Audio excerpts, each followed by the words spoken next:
चिन्हाच्या जागी काय येईल?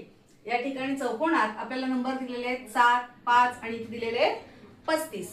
मग बघा बरं, 5 7 35, 7 7 49, पण 49 आपल्याला पर्यायामध्ये नाहीये. मग काय करता येईल?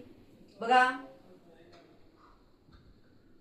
काय केलंय, 5ला इथे 35 आलेले आहेत, म्हणजे 5चा वर्ग 5चा वर्ग 25 आणि 5ची दुप्पट 10 आले किती 35. मग आता तसंच याचं करून बघूया बरं. 7चा वर्ग 49 आणि 7ची दुप्पट 14, यांची बेरीज करा. 9 आणि 4 13शी 3, चलाला 1, 4 आणि 1 5 आणि 1 6, म्हणजे 63. पर्याय उत्तर आहे पर्याय क्रमांक 2 हे आपलं उत्तर आहे. समजलं कसं करायचं? म्हणजे आपल्याला कधी कधी यातूनच उत्तर काढावं लागतो. तर अशा पद्धतीने आपण हा सहसंबंध जोडायचा आहे. आलं लक्षात?